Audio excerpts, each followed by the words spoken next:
नमस्कार दोस्तों, स्वागत है आपका हमारे चैनल में। दोस्तों, इस वीडियो के अंदर अभी हम लोगों के संविधान की प्रस्तावना इससे रिलेटेड 40 प्लस क्वेश्चन देखने वाले हैं, जो कि आपके आने वाले एग्जाम्स के लिए काफ़ी इम्पोर्टेंट है। तो आप इन एक एक क्वेश्चन को रट लीजिए। उससे पहले चैनल पर नया है तो चैनल को सब्सक्राइब कर, जो पास वाले घंटी का निशान है उसे भी ऑन कर दें। दोस्तों, यदि आपको इनमें से किसी क्वेश्चन का आंसर पता है तो आप अपना आंसर जो है कमेंट बॉक्स में लगा सकते हैं, ठीक है। तो देखिए, यहाँ पर हमारा पहला क्वेश्चन है, भारतीय संविधान के किस भाग को उसकी आत्मा की व्याख्या प्रदान की गई है। तो देखिए, इसका करेक्ट आंसर ऑप्शन ए हो जाएगा, प्रस्तावना को। ठीक है, प्रस्तावना को जो है ये भारतीय संविधान की आत्मा बोला जाता है, आपको याद रखना है। क्वेश्चन नंबर 2 है, संविधान निर्माताओं ने किस पर विशेष ध्यान दिया था। तो देखिए, संविधान निर्माताओं ने ये प्रस्तावना पर जो है विशेष ध्यान दिया था, ऑप्शन ए करेक्ट हो जाएगा। क्वेश्चन नंबर 3 है, संविधान के उद्देशिका यानी प्रस्तावना का संशोधन कितनी बार किया गया है। तो देखिए, ये वेरी इंपॉर्टेंट क्वेश्चन है, बहुत बार ये क्वेश्चन जो है एग्जाम में पूछा जाता है। तो प्रस्तावना का संशोधन जो है सिर्फ एक बार किया गया है, 1976 में 42वें संशोधन के द्वारा जो है किया गया था, जिसमें 3 शब्द जोड़े गए थे, समाजवादी, पंथ निरपेक्ष और अखंडता। आपको याद रखना है, 3 शब्द 42वें संशोधन के द्वारा जो है 1976 में जोड़ा गया था। क्वेश्चन नंबर 4 है, भारत को गणतंत्र क्यों कहा जाता है। तो देखिए, भारत को गणतंत्र इसलिए बोला जाता है क्योंकि यहाँ राज्य का प्रमुख निर्धारित अवधि के लिए निर्वाचित होता है। ठीक है, ऐसा नहीं है कि एक बार मतलब निर्वाचित होने के बाद जो है राजा बनने के बाद जो हमेशा रहेंगे, ऐसा नहीं है, या फिर मतलब एक निश्चित अवधि के लिए बनाया जाता है। ठीक है, क्वेश्चन नंबर 5 है, भारत है एक। तो देखिए, भारत जो है ये धर्मनिरपेक्ष राष्ट्र है। ठीक है, भारत क्या है, एक धर्मनिरपेक्ष सेकुलर कंट्री, आपको याद रखना है, ऑप्शन ए करेक्ट हो जाएगा। क्वेश्चन नंबर 6 है, धर्मनिरपेक्षता का अर्थ है। तो देखिए, इसका जो अर्थ है वो है राज्य सरकार द्वारा किसी धर्म को स्वीकार नहीं करना। ठीक है, ये क्या है, ये धर्मनिरपेक्षता का अर्थ है, ऑप्शन सी करेक्ट हो जाएगा। क्वेश्चन नंबर 7 है, भारत एक धर्मनिरपेक्ष राज्य है, इसका मतलब है कि भारतीय राज्य। तो देखिए, इसका जो मतलब है वो है किसी निश्चित धर्म का समर्थन नहीं करता है। ठीक है, भारत एक धर्मनिरपेक्ष राष्ट्र है, इसका मतलब है कि भारतीय राज्य किसी निश्चित धर्म का समर्थन नहीं करता है। ठीक है, क्वेश्चन नंबर 8 है, गणतंत्र होता है। तो देखिए, गणतंत्र जो है ये राज्य जहाँ पर अध्यक्ष वंशानुगत रूप से न हो।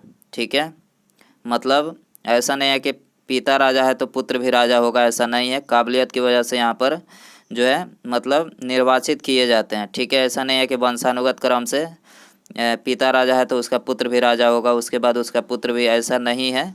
यहाँ पर निर्वाचित किया जाता है, इसी का मतलब होता है गणतंत्र। ठीक है, ऑप्शन डी करेक्ट हो जाएगा। क्वेश्चन नंबर 9 है, निम्नलिखित में से वे 2 शब्द कौन से हैं जिनका समावेशन 42वें संशोधन द्वारा संविधान की उद्देशिका में किया गया था।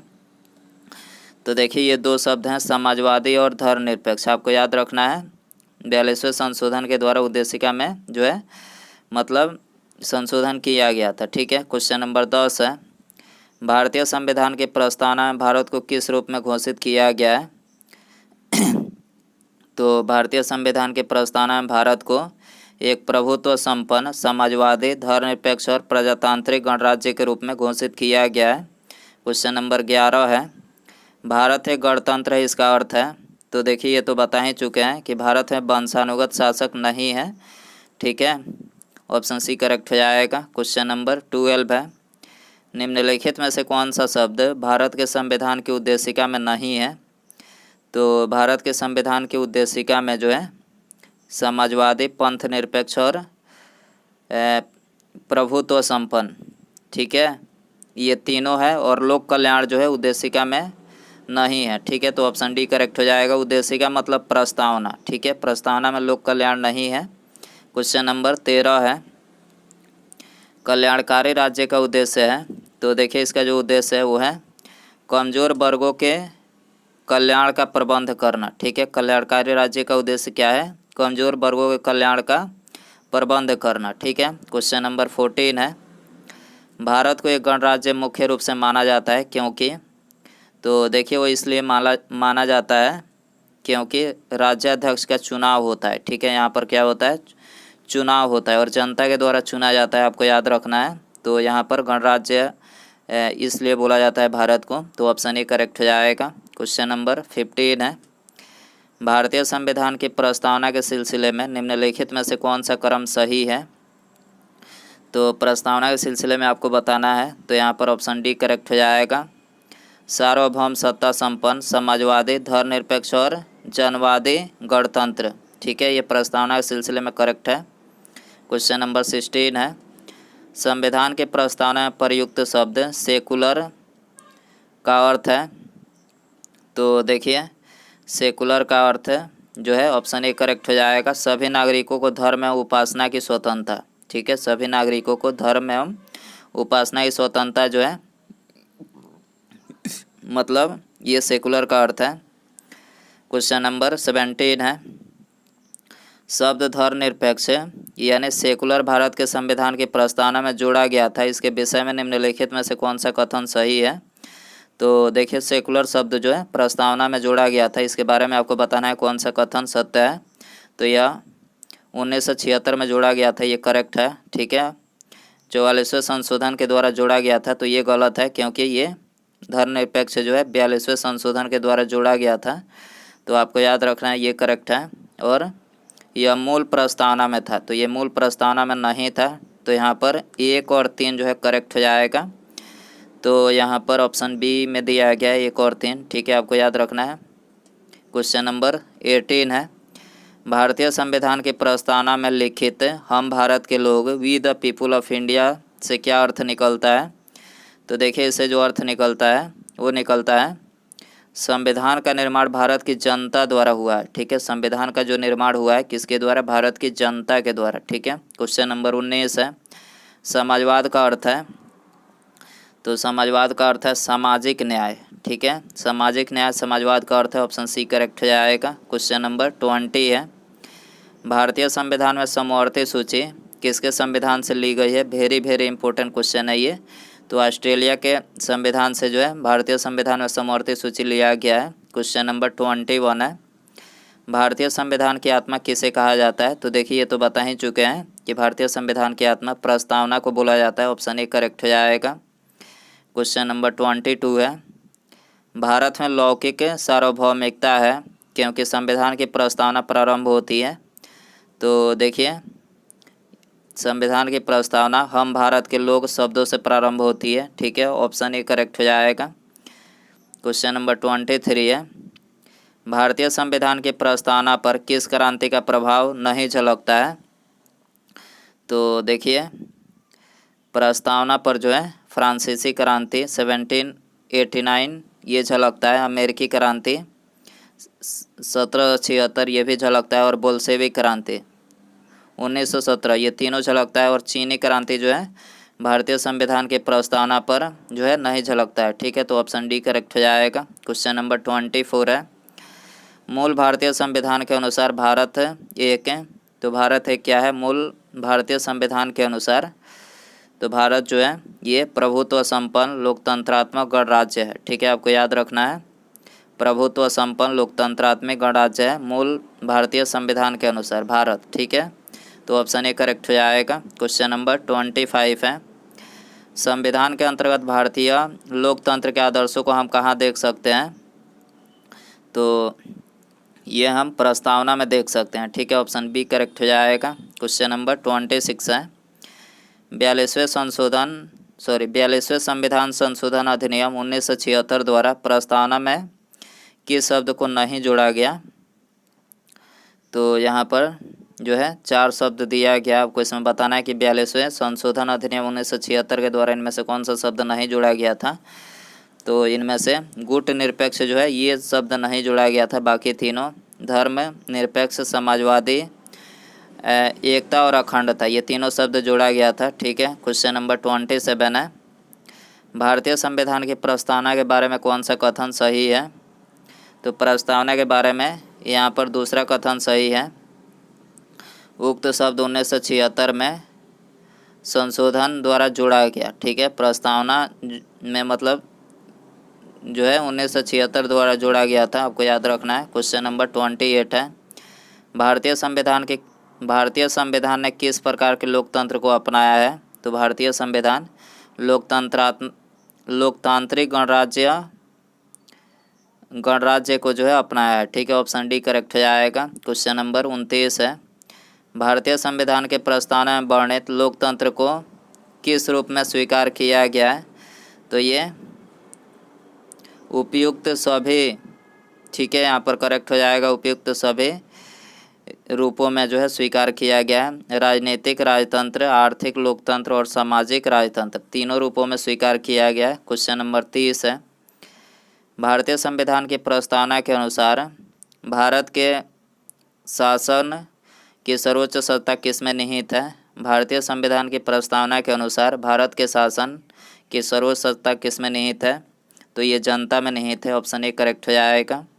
क्वेश्चन नंबर 31 है, भारत के संप्रभुता, एकता तथा अखंडता को अक्षुण्ण बनाए रखने तथा उसकी रक्षा का प्रावधान किया गया है।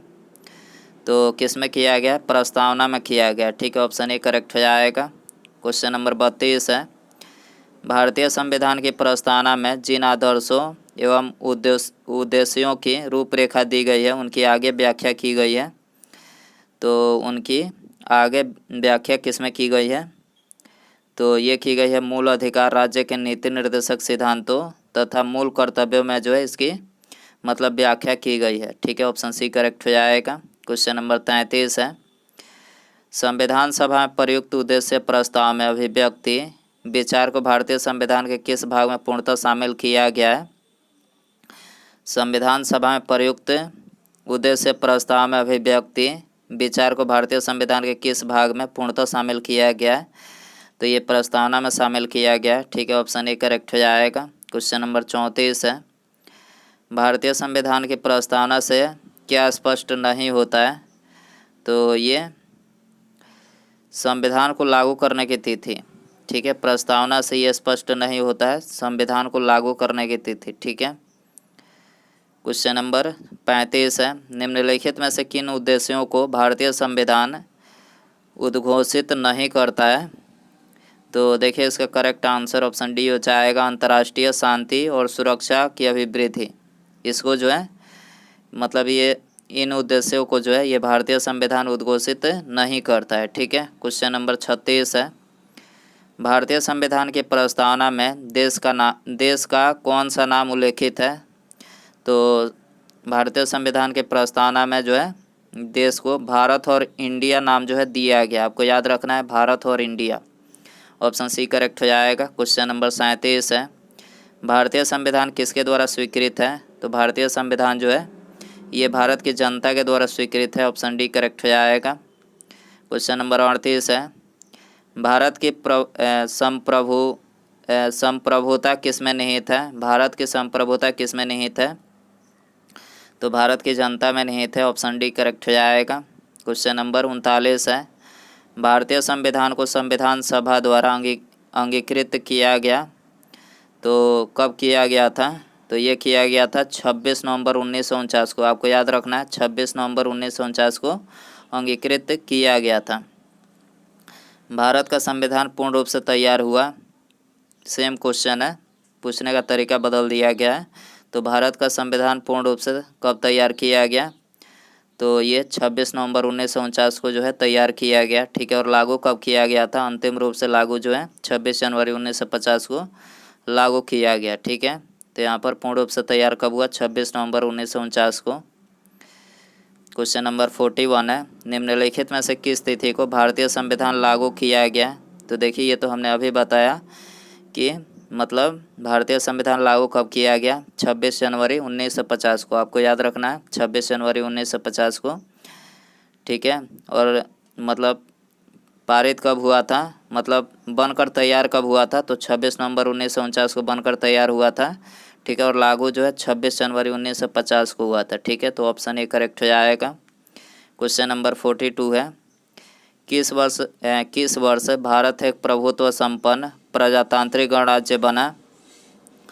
तो ये बना था 1950 में, ठीक है। ऑप्शन डी करेक्ट हो जाएगा। उसके बाद यहाँ पर हमारा अगला क्वेश्चन है, भारत के संविधान की प्रस्तावना में प्रथम संशोधन कब किया गया। तो देखिए ये भी क्वेश्चन तो बता ही चुके हैं कि मतलब प्रस्तावना में संशोधन कब किया गया था।